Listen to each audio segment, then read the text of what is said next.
Welcome to Self-Made Soul. We're late today because it's all Michael's fault. Uh, It he is. he he couldn't get on X, not because there was something going wrong with X, but because he's a boomer adjacent, even though he's not a boomer. Yeah. And so we had issues. I didn't have issues though, so I'm happy about that. So nobody can put the blame on me, Michael, today. Well, except for me, because I told you to email me the link and you texted it to me. No, you So told Lou to email you the link. I texted it to you just to make sure you got I it. told Now, there's a Lou. story. There's a story behind this. Hold There's on, a hold story. on, hold on, hold on, hold on, hold on. Well, oh, I told Lou Lou. because it looks to me like Mark Pellegrino Oh, texted me, "Are you coming on?" And I texted you back, "Email me the link," and then you texted me the link. that's because I asked Lou to do it, and then I said I just took control of it myself and ended up texting it to you because I thought it would be faster. It's faster to text me on my phone when I have to log on my computer, which is why I wanted the email on You don't my have text on your computer. computer? No, What? no. Okay. My God. I didn't even know you could do that. Oh my God. Oh my dad. Oh my dad. All right, folks. So, aside from our technical issues, which we have now completely resolved, we're going to be talking about Edwin Locke, who is I guess he's a motivational psychologist, a business, industrial type psychologist with an objectivist background. So, he merges the philosophy with psychology in order to help people become more productive in their work. And so that's what he does. He goes around to corporations and he helps them, do better at what they want to do better at. And Michael, you posted two things specifically. I don't know if any Lou, was any of that posted to anybody else to read? The little article on free will and the large paper on goal motivation and goal theory and stuff like that. All right, so some of you won't be privy to the particulars of this, but we'll talk about it, and hopefully you guys will have some questions about it. The first thing, Michael, I wanted to talk about was the little article you sent me on free will. Is we live in an age where people feel like they're determined by everything except themselves. Their past experiences determine who and what they are. Their economic status and in the status determines who and what they are. Um, Everything but themselves. So, and people, and there's a whole school of folks, I think, led by guys like Sam Harris, who's a neuroscientist, who claim the same thing, that there is no such thing as free will. But Edwin Locke claims the opposite. He says, of course, there's free will, and there's free will, and you know it because you can introspect it. You know it's self-evident, and it's also axiomatic in the sense that you need it in order to disprove it. And so, so you end up destroying your own argument against determinism by attempting to argue for determinism because free will is an axiomatic concept. So talk about free will a little bit because I know some people are, believe it or not, liberated by this determinism thing. They feel like they have no accountability or responsibility for anything that happens, and they somehow just give into that. Others feel stuck because they can't feel like they can get out of certain ruts that they've been in for years and years and years and years because of past experiences or wherever they've come from. So talk a little bit about free will. So it's a very interesting thing that just occurred to me. Years ago, I suffer, or I don't know, suffer, struggle with obsessive thinking and anxiety. So I used to read up on the subject. And a great book that I read was called White Bears and Other Unwanted Thoughts. And the basic thing was that if you try not to think about a white bear, you're going to keep thinking about a white bear. Really, really good book, really helpful with me. Of course, it assumes that you have some control over your cognitive apparatus, your consciousness. You can choose to focus on white bears or choose not to. The book, White Bears and Other Unwanted Thoughts, was written by I think, a psychologist named Daniel Wegner. Daniel Wegner also wrote a book called The Illusion of Conscious Will. in which Hmm. he argued, and I've never read the whole book, but I have read synopsis of it and takes on it, that basically consciousness is just an epiphenomenon. It doesn't really do anything, and we are completely determined. And he, of course, I guess, doesn't see the conflict between writing a book on how to regulate your consciousness and writing a book on how you can't. Years ago, I read a book called Beyond Freedom and Dignity by the behaviorist B.F. Skinner. And B.F. Skinner argued the same thing. All our behavior is determined by environment. And then he proceeded to come up with a bunch of suggestions on what we can do to better shape the environments to shape behavior, Condition. to determine Yeah. behavior. But again, he's assuming that he has the free will to do it. Or you often will hear people talk about, the environment and genetics are determinative, therefore we shouldn't punish people. Of course, then they're assuming that they have the choice whether to punish people or not. But the bottom line is if determinism were true, then every thought I think is a result of the antecedent factors, including my belief in determinism. I literally have no choice about what evidence to examine, what arguments to pursue, what facts to ignore or include. It's all just determined. So the entire conversation is nonsensical unless we have free will.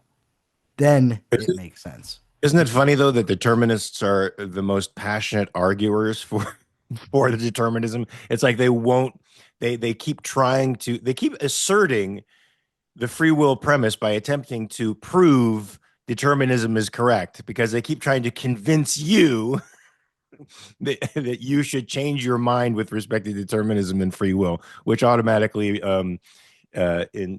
infers that free will exists. I was going to ask you a question, and I forgot it because my cat came up here and distracted me. Um, oh shoot. Anyway, yeah, but I think that's a very important concept. I'll try to find the concept later on. I think free will is a very important concept for people to grasp. Oh, that's it. Sam Harris has even been asked that question. Like, well, didn't you choose to write your books? And he says, well, I don't know. I could set these broad goals for myself, which again, if it implies free will, but I don't know what's going to come out. When I'm talking right now, I don't know exactly what's going to come out. How do you explain this phenomenon to people? Like, I'll give you an example. Lily Tomlin did an interview ages ago, and she talked about her character on Laugh-In, and it was supposed to be this minor character, became a huge character, that everybody loved. And as she's doing the character, it sort of evolves into this whole. There's a physical phenomenon, and her face becomes different, her voice becomes different, and people, to me, that's an example of what happens when you set yourself a goal. She's creating this character, but you let your subconscious, you leave yourself open to what your subconscious suggests to you. All kinds of great things can happen that you can't anticipate. You're in conscious control, you're directing the ship, but you're allowing yourself the freedom to be open to your subconscious. So a guy like Sam Harris, when he's writing the book, he set himself the goal to write the book. He may not know exactly what is going to come out at every word because it has the almost illusion of creating itself. But the goal setting is just opening his subconscious to his knowledge base, and that just sort of is what pours out of him. How would you answer a guy like Sam Well, Harris? again, Sam Harris, and I like Sam Harris actually, but he wrote a book. The first book he ever wrote that I read was called "The End of Faith: Religion, Terror, and the Future of Reason." In it, he had suggestions on how we ought to be dealing with jihadists and the problem with Islam. Um, his other book, The Moral Landscape, he argues for a scientific morality. He, at the same time, argues against freedom of will, but then you hear him pass judgments on people. Yeah. But what are you judging exactly? I suppose he could turn around and say, well, I'm not free to judge. This is just what's occurring.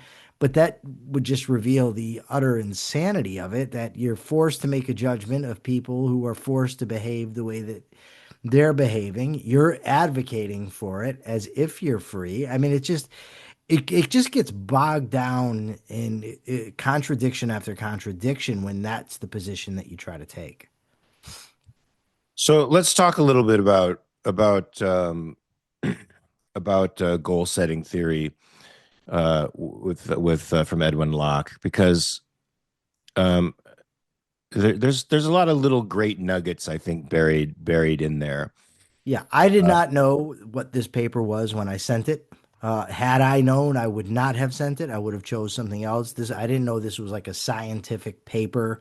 So it's full of, reference in this and the multiple possibilities. So you get lost. What the hell is his it conclusion? was a tough read. It was a tough read. I have Yeah, to admit. But there were but nuggets in there that were quite yeah, interesting. but the gist of it was that setting challenging goals helps to motivate us to achieve those goals. That they provide us with direction, they provide us with feedback about whether we're going toward that goal. And so goal setting but the goal has to be challenging. If you set goals that are too hard, you become discouraged. Not hard enough, you just, who cares? So we want to challenge ourselves with the goals that we set.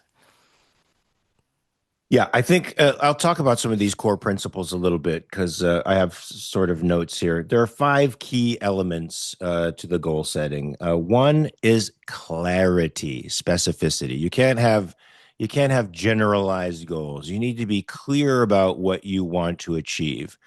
That helps focus you and motivate you. They have to be clear, specific, and measurable. Not do your best. I mean, this is sort of the thing we hear from so many people. Just do your best. That's really too amorphous for the human consciousness to grasp onto, and for your internal motivation to actually do something with. You have to have a challenge. The difficulty has to be there. The goal should be hard but attainable. This reminds me of the activity exercise, Lou. I know you've probably seen us talk about it in acting class. How an activity has to be very challenging. It can't be impossible, but you have to barely be able to do it in the time that you're able to do it in.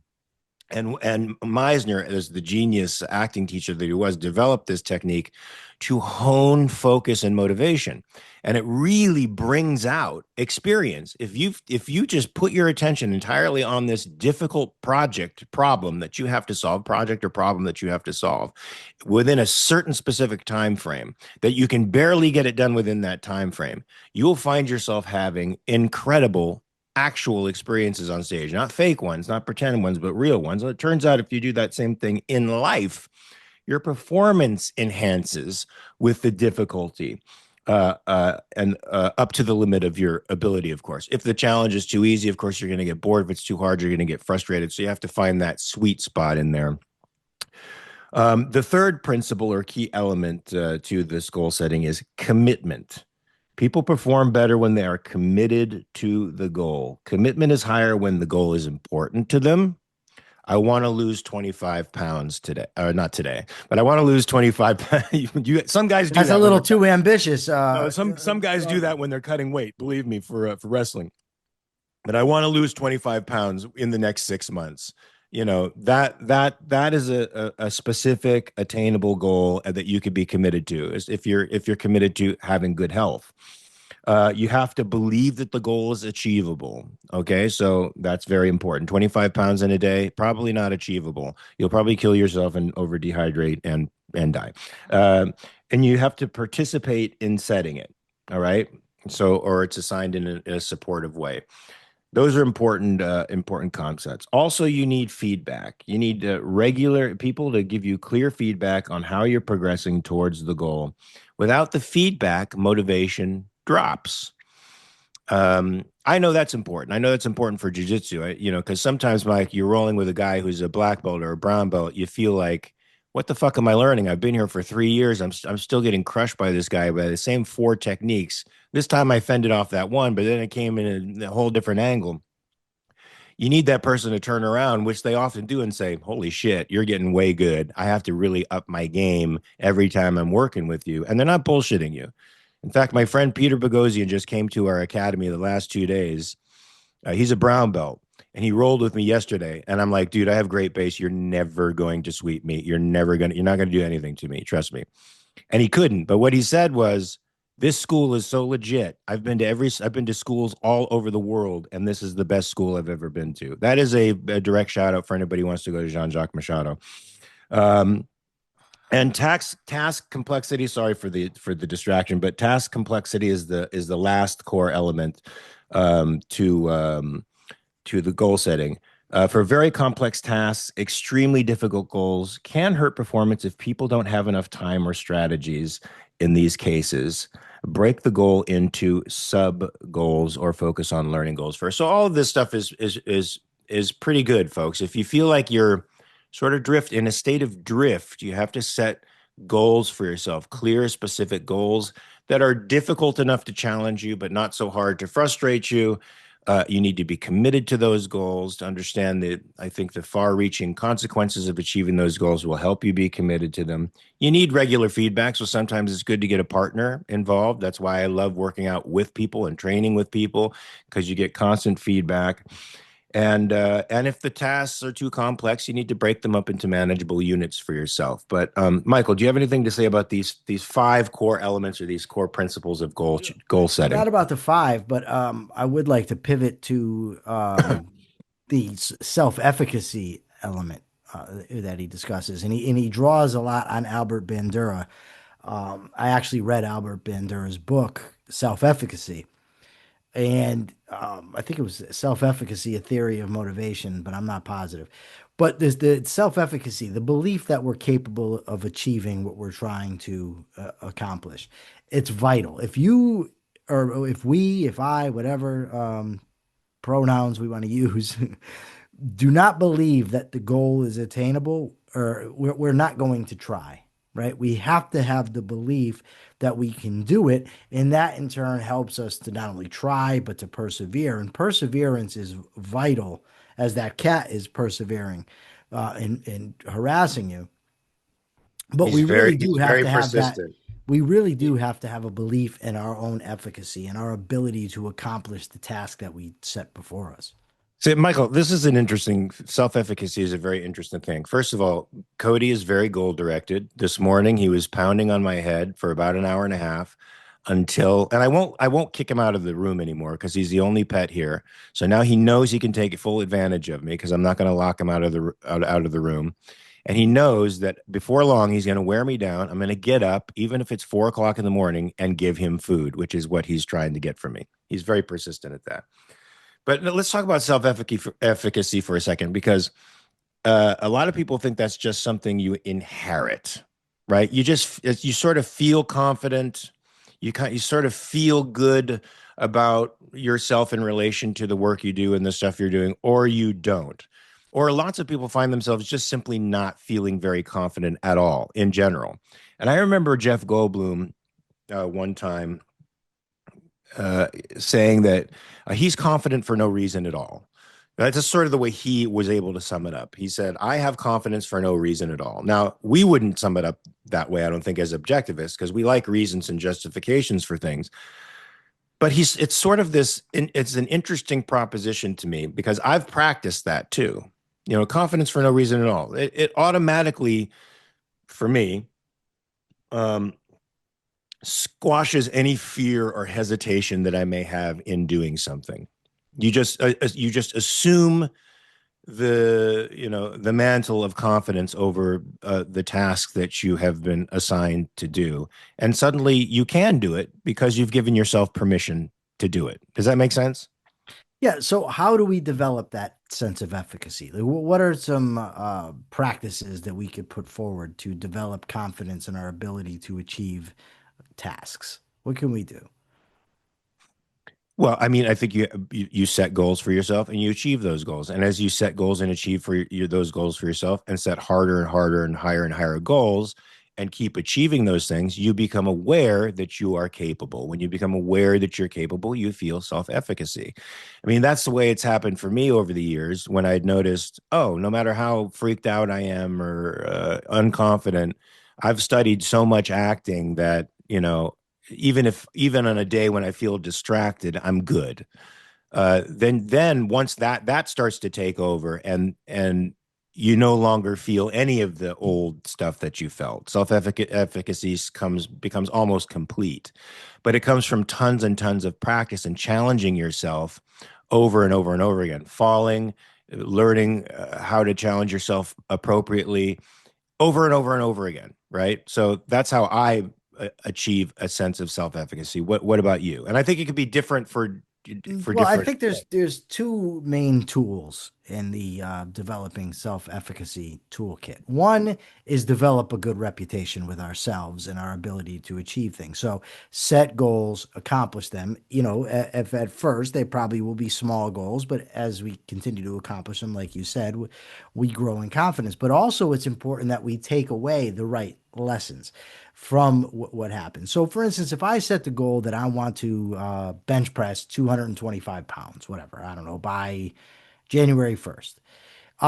And say right now I bench press 185 pounds, and on January 1st, I'm bench pressing 220 pounds.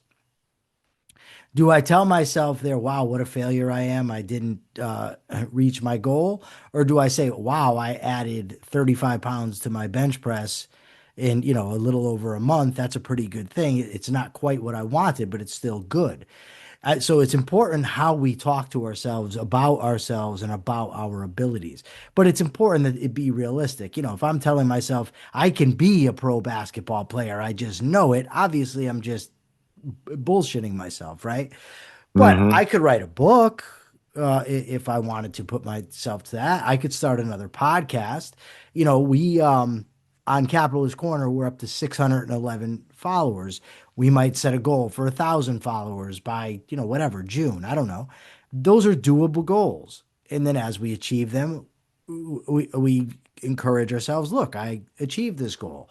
So, yes, the actual accomplishment is huge, but it's also huge what we tell ourselves. So how do you get out of that? So some people get themselves into a negative loop where they will try to achieve a goal, but since they fall short of the goal, they focus on the negative aspect instead of the positive aspect. Like for jujitsu, you could say, okay, today, like I'll give you a perfect example. There's this purple belt in our jujitsu class who can get a Darce choke on anybody from any position, and it doesn't matter what rank the guy is. He does it to black belts. I spent 3 classes with this guy, and I'm like, I want you to teach me how to escape the Darce choke. And it went from me getting tapped every 45 seconds to me getting tapped every minute and a half to me getting tapped after 3 minutes to me getting tapped after a 5 minutes to me not getting tapped at all during any round at all, and sometimes putting him in a precarious position, all because I decided to focus on that one thing. Now, I could have gotten discouraged at a certain point and said, "Oh man, he's still tapping me every single time." Okay, he's not tapping me every 45 seconds, but he's now slipping into the Dar's choke in 2 minutes. How do you get people to focus on that positive thing as opposed to the negative part? I, you're muted. You don't get people to do anything. The people have to do it themselves. And this goes back to Ed Locke in the free will, and that the fundamental choice is to focus or not, to think or not. The person has to want to put in that cognitive effort in order to develop it. And that takes time, it takes effort, it takes reading, it takes introspection, it takes continually trying, pushing forward. But yeah, you or I or anybody else, we can't get anybody to do anything. I was using the you. I didn't mean it as like, what can I do to help somebody else? What can one do for themselves to focus on the positive? Because the negative seems so much easier to focus on. Am I wrong about that? But it seems like the negative seems I think easier for so. people to I focus think on. that there's a natural tendency to look toward the negative.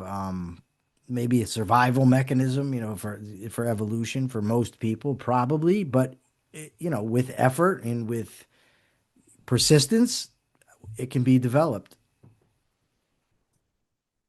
I agree with you. So there's an acronym that goes along with this technique. that you can use to help you with respect to finding your goals. And the acronym is SMART. And this is the framework which was developed from Locke and Latham's work. And it's specific, measurable, ambitious slash accepted, realistic, meaning attainable, and time bound. So SMART is the acronym you could use to start formulating the goals that you want to achieve, and that, I think, that clarity will help you to achieve those goals. And then you have the positive, I don't know if you call it a feedback loop of Yeah. achieving goals, then reaching a higher self-esteem, achieving more goals, then reaching a higher self-esteem, feeling more efficacious in the world instead of feeling like the world's got command over you and your universe is dictating what you do like you're a puppet on a string. You have control over major elements in your own world, and that feels good. I hope some of you out there have felt the difference between feeling somewhat helpless and a bit of a victim of fate, or whatever is of happenstance, and feeling efficacious and strong and independent.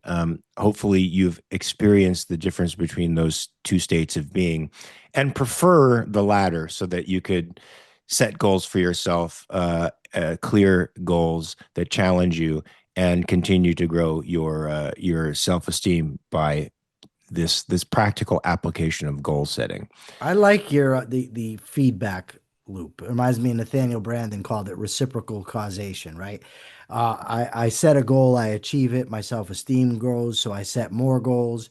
Then those goals get achieved, my self-esteem grows, and so I set harder goals, and it just, it continues to grow.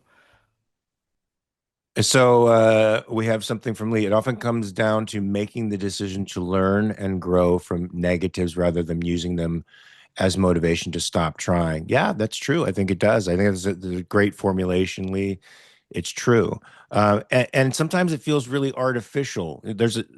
Michael, because you may have built up habits of negativity and negativism, looking at the world from a negative and pessimistic perspective, which is encouraged, I think, in our society today. To be honest with you, it's certainly encouraged in the arts community, where sadness and rage and all the negativistic emotions are considered deep, and the joyful, happy ones are considered more superficial. So it's easy to it feels more authentic sometimes when you tap those aspects of yourself, as opposed to saying, no, I can choose where to go. I don't have to choose to go down that road. I can choose to look at this in a more positive way. Like with me, with my current situation, grieving Frankie, I had a realization that, and partly you were responsible for this, Mike, because of your energy and what you said, the way you formulated the problem that I was in, to it to look at it from the perspective of how much time I had with him, how amazing that was, how much it changed me, what it did for me, how it rewired my heart and brain in a certain way, and made me a better person, and how I have those moments now to laugh at, to look back at, and to enjoy and to savor. It's still sad, but it changed my sadness from real desolation to really feeling like uh, not empty, but just completely lost. To the grief was an expression of love. It was just love that had nowhere to go right now because the object of it was gone, but that I still could retain him in my heart and all the positive things that he did for me. That was a premise shift for me, that made my grief a lot more tolerable. And I think there's some people probably in the gallery here who could have that kind of shift, so that they look at the problems in their life as challenges, as opposed to, I'm beset, like Job, with these curses, and there's really nothing I can do about it. Well, there's more you can do about it than you think. And if you start setting challenges for yourself now, you can start getting out of that sense of, I'm Job being attacked by the universe and there's nothing I can do about it. Wednesday will mark 1 year since losing my last cat. It was a shattering process, but this new cat has healed my that piece of my heart so much. I get that. I get that for a lot of people. For me, right now, Frankie's my one and only. I can't go down that road at the moment, but I'm certainly populating my house with pictures and drawings and images of him and my own body as well, so that I'll have him with me till the day I turn into dust. And that gives me a little bit of happiness and satisfaction. There you go, Lee. Love it. Um, so, Michael, anything more to say about this? This is powerful, even though it feels short. There's a lot of power here with respect to how people can take control of their own lives and be the captains of their own destiny. Well, yeah, I mean, to sum up, we have volition, we have the power of choice. We're not puppets on strings, and we can use that freedom of will to set and accomplish goals in our lives and make our lives better. We all can do that.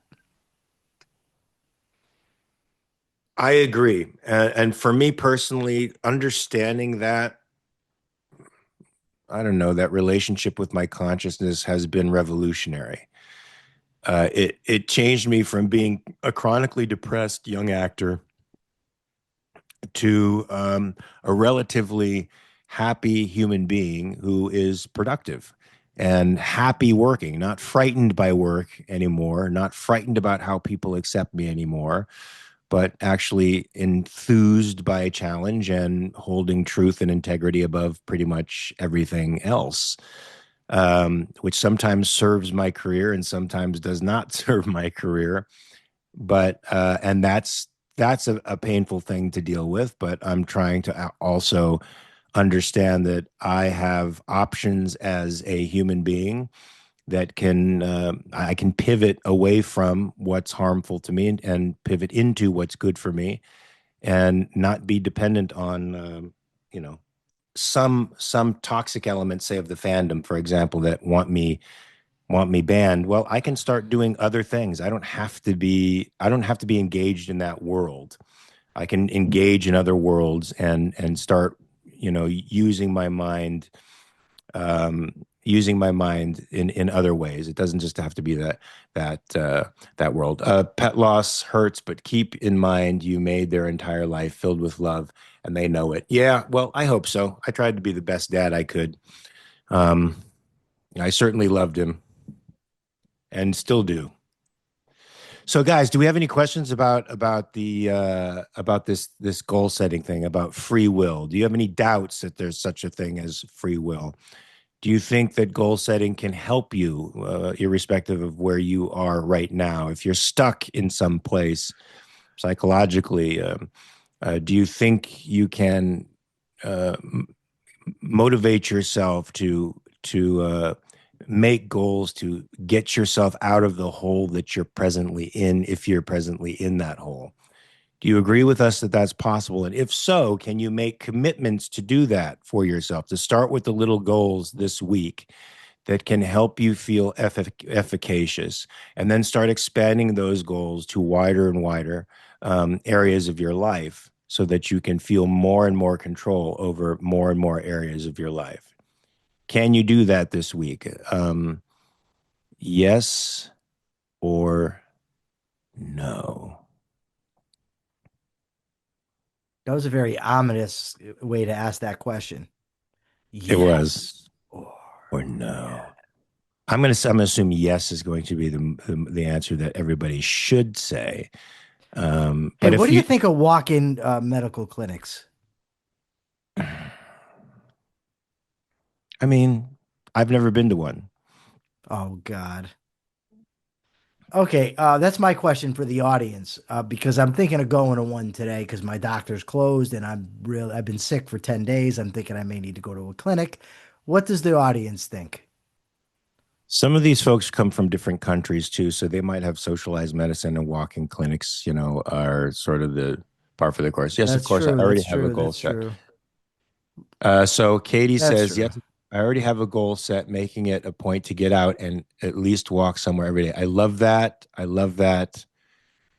Katie, that's great. Yes, you have to move. Movement is good, especially the older you get, the more you have to move. It sounds it sounds paradoxical, but it's not. Actually, one of my buddies, Michael, texted me, he texted me like 2 days ago, and he's like, holy fuck, is it natural to lose muscle mass? Now he's younger than me. He's like 57. And I'm like, yes, it is. Actually, it is. After 35, you start to lose muscle mass. And he's like, and the turkey neck, what do I do? I have a turkey neck. What do I do about this turkey neck? So I'm telling him about how to if you want to keep muscle mass, dude, you got to up the protein, you got to up the creatine, you got to actually work out and train your body hard because your testosterone levels are dropping. You can also take organic test boost and DHEA and stuff like that. They're very healthy things that keep your testosterone up so you don't lose muscle and bone mass. He's What got the you turkey neck. And he's got the turkey neck. Now that I gave him various advice on that, but I'm not quite sure how to solve that problem. We call that a My, flubber pack. a flubber pack? Yeah. What's a flubber When pack? you got that big thing under here, it's a flubber pack. Like, see, Oh I got God. kind of one. I don't got a bad one, but some people really got it. Yeah, remove it. Get it out of there. What do you mean But remove it? well, They got surgery for that? some people, yeah, they do have surgeries for that. They have neck They got tightenings. flubber pack removal? They do. They have flubber pack removal. You can get that done if the flubber pack is bothering you. If it doesn't bother you, it's not a That thing. could But be it like bothers something my you could friend. sell. Flubber pack removal kit. There are lasers and stuff that you can use, actually home bought stuff that you can use to help with that stuff. And there's creams and other things that I gave him advice if he wanted to. But my point to him was he's got to lift. He's got to lift as often as possible. He's got to be active as often as possible. Even doing cardio is great. You have to, the older you get, move even more. That's how you prevent injuries because you lose muscle mass. Your bones start to not be supported by your muscles anymore. That's how you lose proprioception, and that's how you fall. That's how you break things. That's how you fuck yourself up in your old age, and you don't want that. I have a friend now who's 80 years old who's going through that. He's fallen 4 times, and he's lucky he hasn't died. But part of it is because he's so inactive all the time. You have to get Well, he's active. 80. He's 80, Mark. I mean, come on. He's always been inactive, but look, he got a serious disease when he was in his 50s. He got HIV and meningitis and hepatitis. The guy's had every horrible disease you could possibly And imagine, you're like, hey, dude, buck up. and he survived it all. No, I never said that to him. I never said Hey, that to him when dude, he had the you're disease. 80. You got HIV, I meningitis. What never you said that whining to him. about? I never said that to him when he had the disease. I've known him from that time. So I've seen him, I saw him get nursed back to health and everything. But once he was healthy, he became depressed. And he was depressed because he didn't have purpose. And he needed purpose. So he was sitting around taking SSI, but he was capable of working but wouldn't work. And I Dude, you don't thought just sit around taking SSR. Oh, SSI, Social Security. SSI. Oh, I Yeah. thought you were saying SSRI. Okay. I just pictured this guy just sitting back, popping Zoloft, one after the other. And he also takes a lot of pills for anxiety, which I think it could be relieved by purpose. So I actually have him over the years. He's completely changed his point of view about everything. And now he goes to this place called Out of the Closet. He gets social with people. He volunteers his work over there and Out helps of the closet, Out of the Closet. Out of the Closet, it's like I know it's what it sounds like. It's run by gay men, elderly most gay and gay men. women. Some older, some younger. It's in West Hollywood, and it's a place where people, they send clothes. It's like the Goodwill, but it's called Out of the Closet. It's Uh, it's like the Goodwill, but for it's like the gays. good. It's not for gay people, but it's in West Hollywood, so it's a great name for West Hollywood. Let's just put it that way. Out of the Closet, and you can get albums there. You could get I'm clothes. fascinated by this. You can get anything that Are people they have like, are these guys sold. like nice? Like, they used to have that show, Queer Eye for the Straight Guy. Like, are these real fashionable clothes? Like, you go there and You they can. pick you out a nice outfit. Sure, it's like a vintage. Some of it's vintage stuff you can get. I've never been there, but it's some of it is like vintage stuff. But Yeah. my point The man was, doth protest too much. my point was that, he needed a place to go. He needed people to talk to. He needed to be sociable. He needed to feel efficacy in his life that he wasn't feeling before, and now he's feeling it. There's a couple things here. So there's some answers, Michael. Here it's hit and miss with what doctor you'll find in a walk-in clinic. Some are good, some not so much. It might be better to wait for your doctor if it's not going to take too long to get an appointment. Talking to a pharmacist might be better for now. Yeah, if you have a cough or something, do you have a persistent dry cough? I have a persistent cough that's starting to loosen Yeah. up, but I don't know. I think I might have caught another cold. Like I think I was sick and then I went to New York and caught something else. That's how I feel because all of a sudden I feel like the beginning of the cold. Now, part of my problem I think is I've been listening to you and your suggestions, and maybe I shouldn't have done that. You told me get this Zycam. All that did was mess my stomach up. What? And then you tell me, then you come out and you tell me yesterday, oh yeah, this cold that has a tendency to go away and come back, which you never told me at the beginning. So I You think didn't. maybe that's my problem. I just stopped listening to you and First of your all, Zycam is well known to shorten the duration of colds because no, it gave it's you well known said that they claim it shortens the now duration. now we know that, Michael, if you take zinc, your tummy gets upset. So we can't necessarily go down that route. But you also didn't try colloidal silver, which is a nice Yeah, why antiviral. don't I just try every home remedy that But Mark don't use uh, too much of it because it'll turn your skin blue. I fi oh my And I God. shouldn't be encouraging you that because the first thing I want to see is you come on the show with blue skin. I would love to see that. Well, From South Africa, we have walking clinics, but the care that should be there isn't, which means that underprivileged people barely get the bare minimum with little to no dignity. The concept is great, but the execution isn't always the primary focus. I feel like Um, Babu. Do you know? Are you familiar with Babu Bot? no, what is Did you that? ever? Are you a fan of Seinfeld? Who's a fan of Seinfeld in the gallery? Anybody? Nobody No. raises a hand. Nobody raises a hand. Everybody's like, "Who the What? fuck is Seinfeld, dude?" You're presenting boomer right now. You're I presenting. look. Hold on. I know Archie Bunker, and that was before my That's time. true boomerish. That's my time. Right. Yeah. But so anyway, there's this character Babu. He's Pakistani, and he opens a restaurant. And he's serving Franken beans and stuff like that. And Jerry goes into there and tells him, "You need to open a Pakistani. Why don't you serve Pakistani food?" So he listens to Jerry, and then nobody comes. And he tells me, "Make it Pakistani," but nobody came. That's me listening to you, taking all your advice, and I'm just getting worse and worse. This is Look, terrible. here's part of the deal though, Mike. What you're leaving out of the context here is, one, you don't sleep, you drink too much fucking caffeine. Uh, Sleep is a necessary requirement if you are going to get better from getting sick. You need to recover, and sleep is the best recovery there is. You don't sleep, man. You have to figure out a way to get your sleep cycle on time. You got to do a sleep study so that you can get this sleep study, your sleep schedule on it. Like you need a Wait a second. full 6 to 7 I hours a never night. understood these sleep studies. I really don't. I don't get them because I'm going to go to this place and you're going to monitor my sleep, and you think That's correct. that's a normal environment for sleep? Like I Well, they can't set it sleep. up so it's nice. It's What do you apparently mean it's nice? They're hooking it's me up to nice. something, and I got people watching me. No, don't worry about it. You won't even know it. But what? Look, regardless of what little foibles you might have with the sleep study, Michael, you should do it. So Or here's what you should do: you should tell your doctor, "I don't sleep." I mean, I've Michael, told I them. hear my phone dinging and my computer dinging at 3 o'clock in the morning because I know you're up. You're dinging me articles because you haven't slept, and that's how you Roasted heal. garlic soup. First of all, a lot of the properties of garlic that are really good for you go away when you cook the garlic. Actually, it's best to have raw Oh garlic. my God, here we So go. now, so now, Michael, I'm encouraging you to have as much raw garlic as And possible. didn't And you also recommend vitamin C? of course, Yeah, that's everybody cod knows. swallop. No, everyone doesn't know. It's cod swallop. And It's a I myth. also recommended vitamin D. You need vitamin D. You probably have a Yeah. vitamin D deficiency, to be honest with you. Oh my Lord. You probably do. Most people do. I don't. I did, but I don't.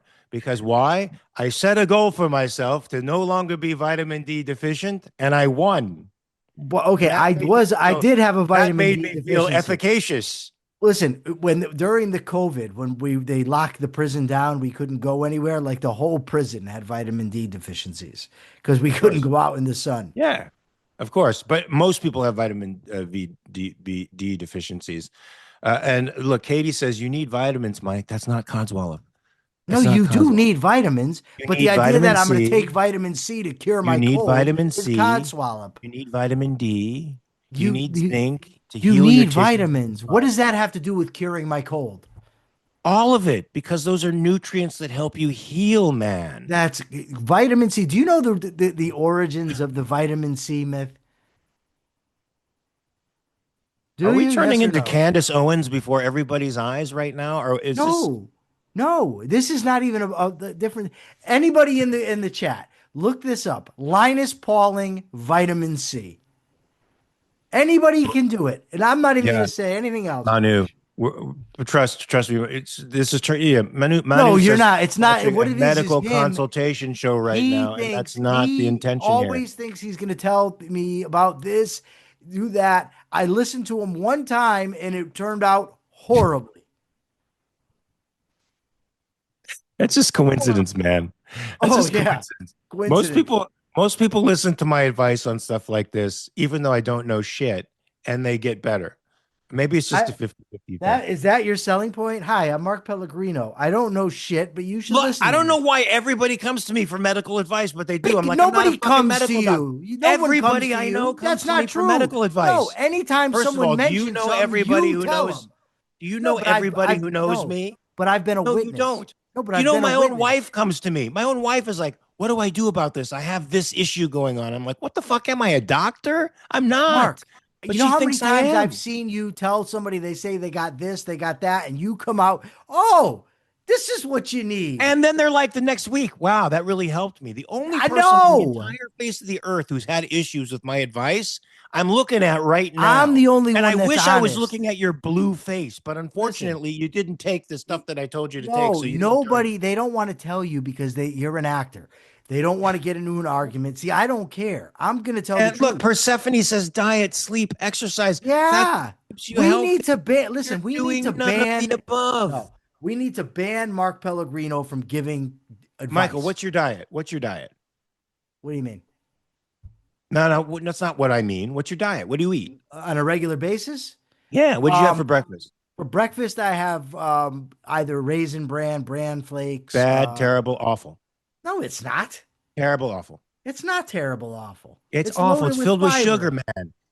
It's all It's sugar, loaded with bro. fiber.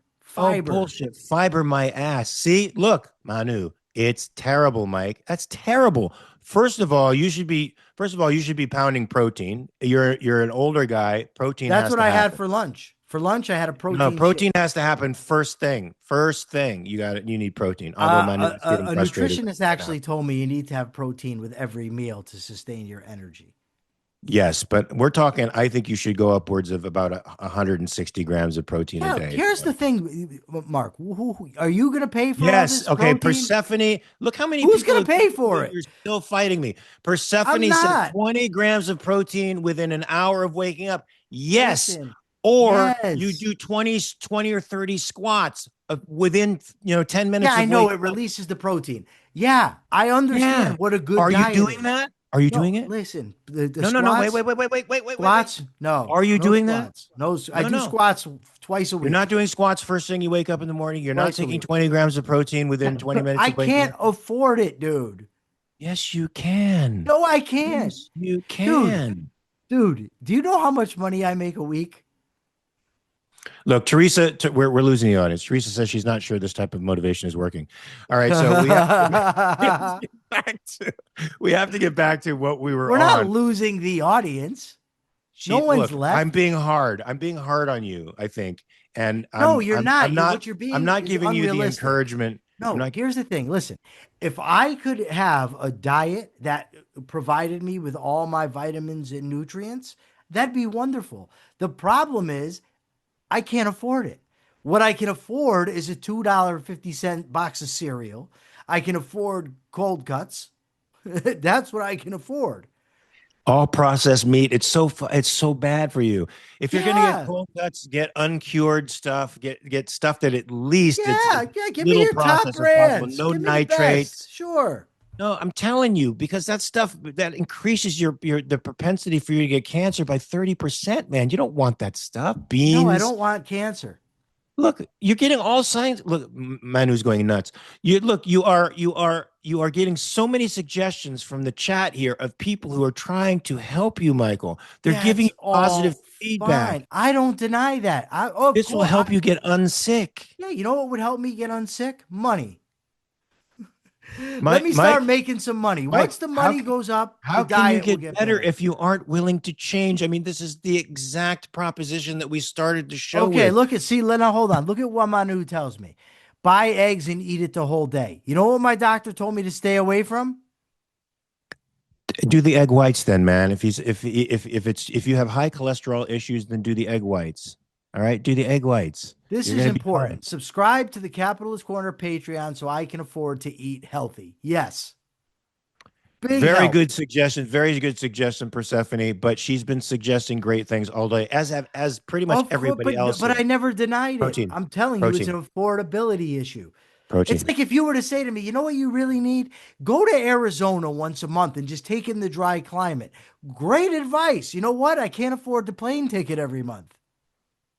How expensive are lentils? I'm going off of what Persephone says. I have Lentils. no idea. I don't know. What Yeah, the you hell know do I know why? about? Because you don't go down the healthy aisles. You go down the processed food aisles. What healthy aisle? I go to Stop and Shop, dude. Like, where do you think I'm Is that a going? bodega? Yeah. Yeah, like yeah, Don't go I to a don't I'm bodega. willing to bet that somebody does your shopping for you. I do my own shopping. I I do don't the believe cooking for the that. whole I don't house. believe it. I I don't do believe my you own do your own shopping and I shopping. do the I don't cooking for believe the it. No, whole no, house. no. No, I made it a goal to make wonderful meals for my stepdaughter years ago. So that started me on the habit of going through multiple cookbooks and making gourmet meals for my family. And now that my wife and I are alone, my wife sort of just looks up at me and says, she doesn't say it, but it's implied, are you gonna cook? And she's a way better cook than I am. So I'm like, the idea is I cook, you do the dishes. I'll be fine with that. Lentils, they're $2 on Amazon. Yeah, Mike, you have Yes, no okay, reason but but to have lots Persephone, of is protein. that is how much do I have to buy in order to have the lentil diet that you would suggest? Oh, she doesn't know. Oh, everyone's got advice until you ask them, what do I actually have to Not a do? lot. Look, it's That's not a not an lot. answer. What did we just learn from goal setting? We have to be specific. Not a lot. Yes. So, Mike, here's the All right, specific I'll goal do that you that. have I'll to do set my for best to yourself. have not a lot. Yes, the specific goal is 20 grams of protein in the morning. In the morning, within 20 minutes of waking Do up. you understand that protein is expensive? We just gave you multiple outlets for cheap protein. Yes, send me lentil bean recipes. You gave me what I already know that I need more protein. Yes, What you're not telling me is giving me a cost-effective way to do it. we just did. You didn't do Lentils, anything. She lentils, recommended lentils. lentils and egg whites are not that expensive. Also, but if you're going to go for processed foods, getting uncured stuff is a little bit more expensive than the other stuff, but don't get processed meat, Michael. Don't get processed meat. Go get regular stuff. I'm gonna look up lentils. Anyway, folks, we have a perfect example here of now setting goals and attempting to achieve them. Michael's got the goal of 20 grams of protein within 30 minutes of waking up, and also doing some squats Oh, to look at release. this. Yeah, see how cheap it is? See how nice? No, it's See not how about nice? that. It's Oh. no. I'm not looking at price at all. I'm looking at all the wow, these lentils are really good. Thank you, Persephone. See, Persephone actually gave me some help. She actually gave me a practical solution. You give me quack remedies. Go hang up garlic in the other room and do a I never dance said of garlic in the other room. yeah, do a dance of some What is like sort, some what are you trying to keep incantations. out vampires? No. Yeah. All right. So what Persephone did, which was perfect, folks, here was she gave Michael specific goals to attain, a certain number amount of protein to reach in the morning, and then recipes cheap recipes to achieve that goal. So now we expect by next week for Michael to be taking in a lot higher intake of protein now Well, you per don't have day, lentils for which will breakfast. help you heal. Yeah, but what's good for breakfast? 20 grams of protein for breakfast. You're asking me? I'm asking everybody. Yeah, I've had lentils for breakfast. I've had lentils for breakfast as well. Persephone's had lentils for breakfast. You can But have let me lentils for ask you breakfast. this. If I increased my protein, if I follow Mark's advice, do I end up with that mustache? That's what I want to know. Because No, first if you have to that's go a through side puberty effect, first, I'd rather Michael. just have the cold. I don't No, you want have to that go through mustache. puberty.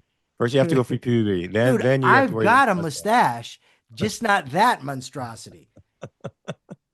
Hey, luckily, I'm leaving for Toronto tomorrow, and they're going to trim this motherfucker. Um. Anyway, guys, look, I thought the conversation before it went Thank you, south, No, it didn't go before it went south. Thank you. I got good advice about lentils. That's now. something.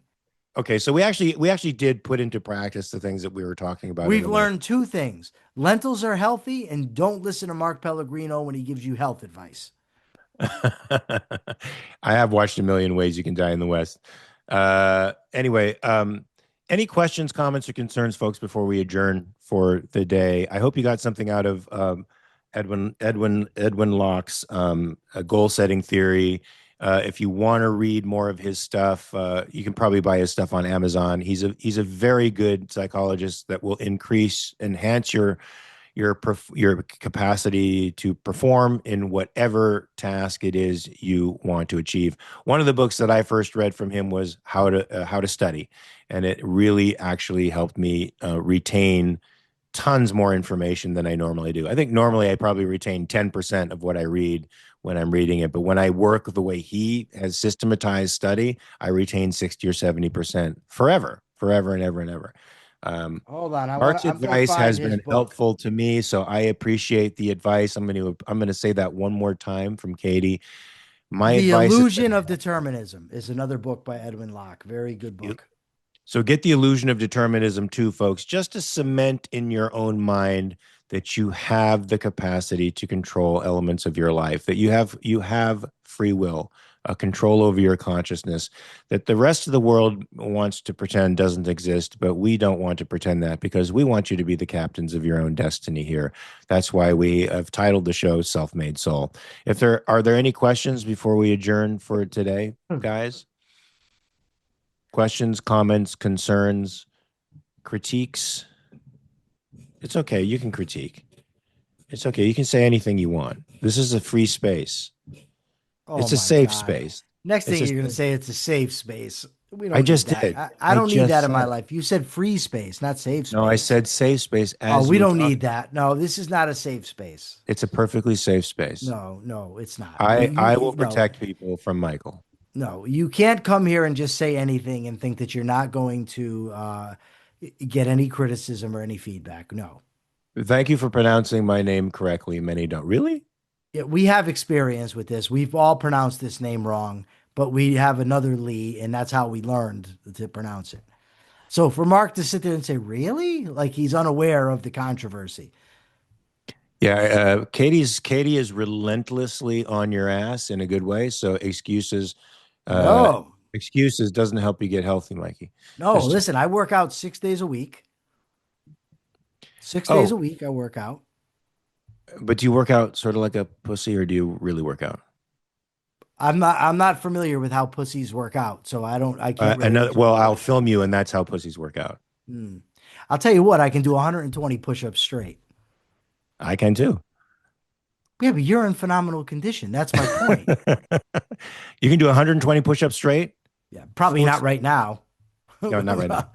All right, I like that. That tells me that you are Didn't working you out. see me with my shirt off? That I posted it on the Capitalist Corner. You can't Don't tell I'm ask in me good about that. shape. Don't ask me about that because I'll post a Why? picture with my shirt off, and it's gonna bother you. It's It's not gonna gonna bother you. bother me. What are you, Yes, it sick? is. It's gonna make you jealous. It's not gonna make It's me gonna make you jealous. really jelly, I don't really spend my jelly. life comparing I myself to other I posted people, a picture of myself especially one not, time. We're especially going not way off buff track here right actors. now, bud. We went way off track here now, but I did post a picture of myself once online and said dad bod, and people were like, "That's not a dad bod." So, but you can look at it for yourself and, you know, be Okay, this is ashamed, what we be can very do. ashamed. I got an idea. This is what we can do. On one hand, we can post a picture of the two of us side by side with our shirts off, and you can bask in your glory. And then we can post several of the debates we've had.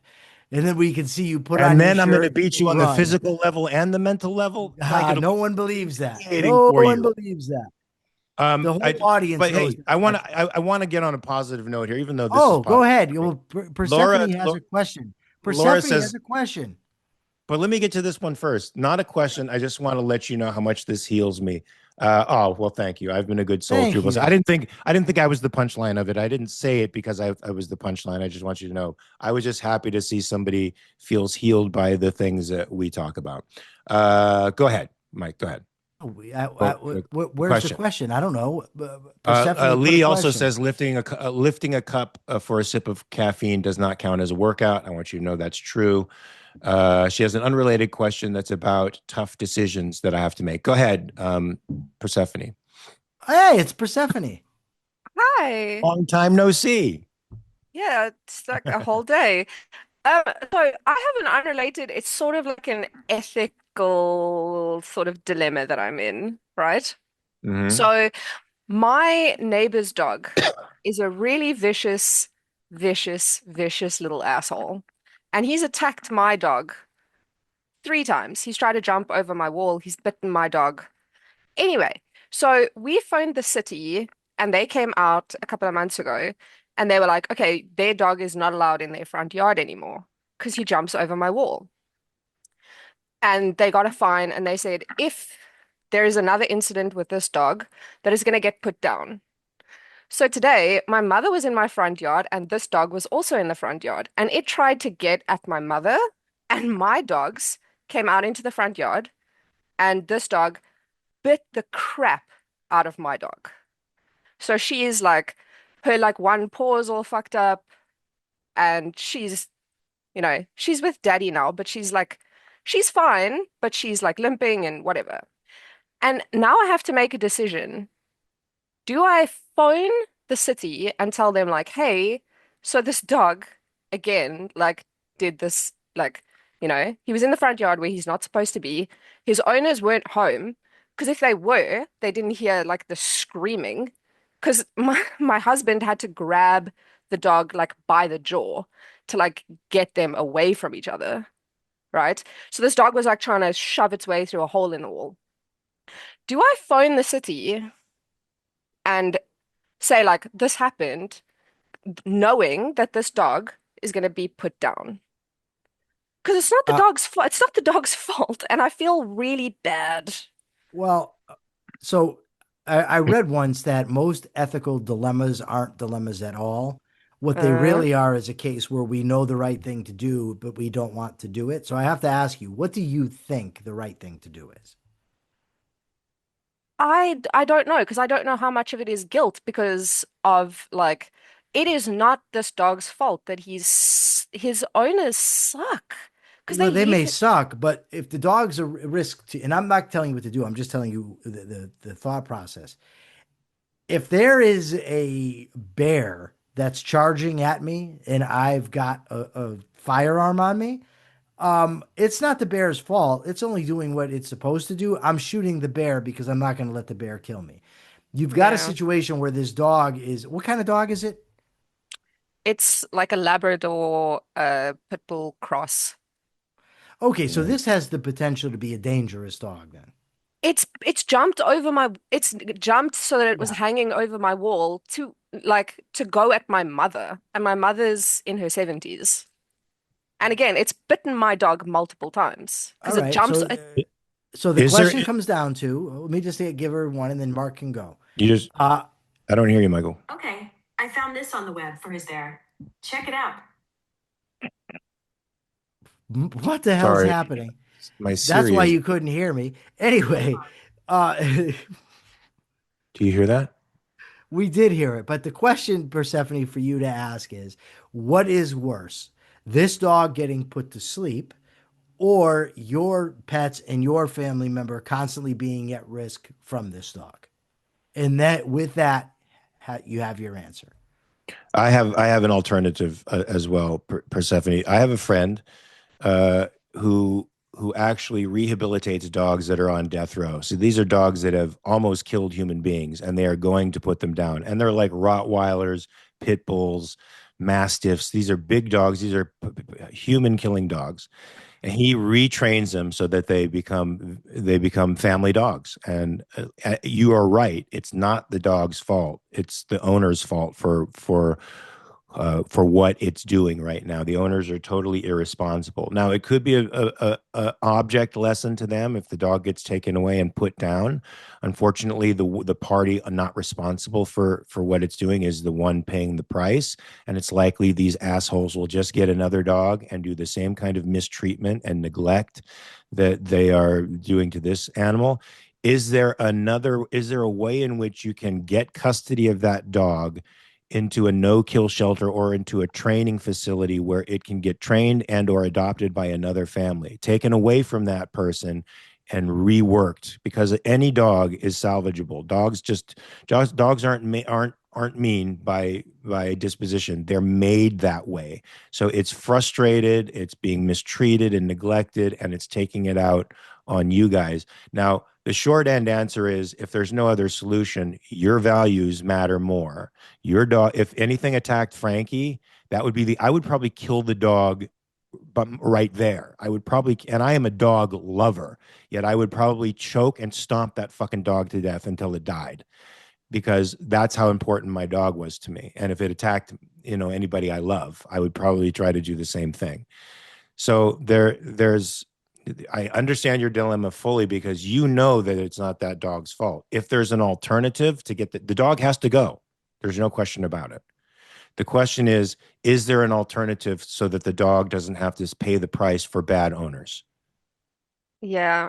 I mean, it's possible, but the thing is, in order to get that dog taken away, I would have to phone the city, and if I phone the city, they are going to put it down because they've had to come out 3 times. The owners have already gotten a fine. They've gotten like multiple warnings. I can't phone a shelter because they won't take the dog away. I have to involve the city because the city has the record of like all of the incidents with this dog. So I'd have to get the city involved, and therefore, like my two options are I would, like, and I would hate to advise you to go to the neighbors and have this frank discussion with them that the dog is literally on death row, and you have to get control over this animal. Otherwise, you're going to call them, the city, we've because because that could afford it another opportunity to hurt your dog. And So my husband went to speak to them the last time because what happened the last time was that it jumped halfway over my wall. Again, when my mother was in the front yard, it jumped halfway over the wall.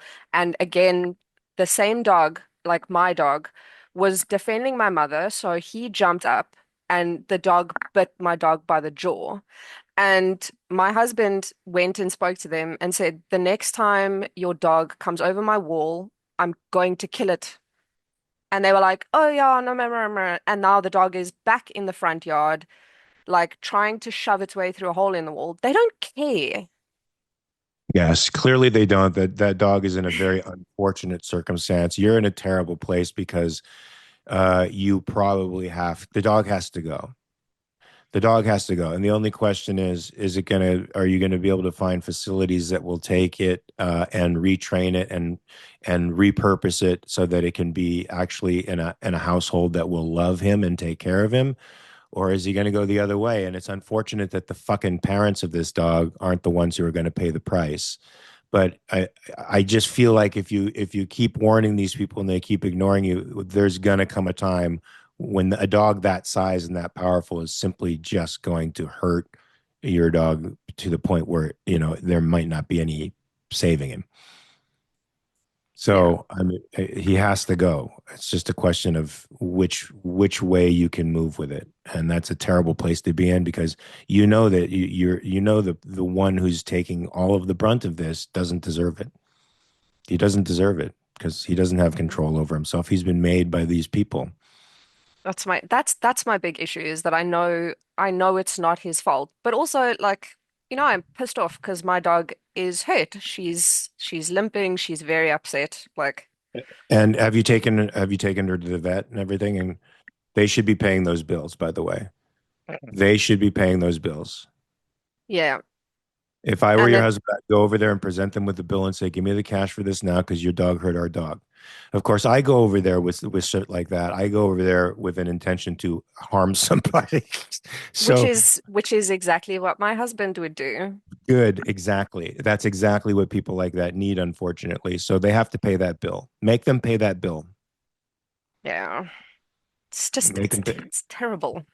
And it is, but bad people sometimes make you have to do ugly things in order to, live at peace. So make sure they pay that bill. Get your husband to go over there and say, "This is the vet bill from the last time your dog came over and attacked our dog," which we've warned you multiple times now.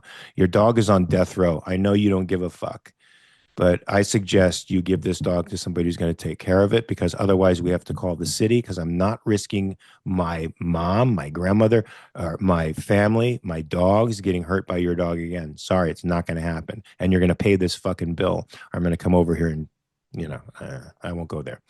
But yeah, so I would have them pay the bill Yeah, first off.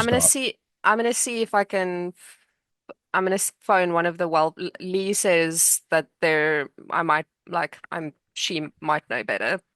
She says I might be able to phone one of the welfare places and see if they can get the dog taken away because I don't want to kill it. Again, it's not his fault. So thank you. I don't know that my friend would know of resources in South Africa, because he lives in Tennessee and he has a compound in Tennessee for dogs. Or whether he might even, I mean, he ships dogs from all over the country to his facility in Tennessee. He may be willing to get a dog from South Africa. I don't know how he'd work, but I can text him and ask him if he knows any resources in South Africa for dogs that are in bad families that are going to be put down. There's no, like, what do we have out here? The ASPCA or whatever they call it, the treatment for ethical. We have something like that out here where you can. It's not a government thing, but it's a private institution that will go out and look after the welfare of animals.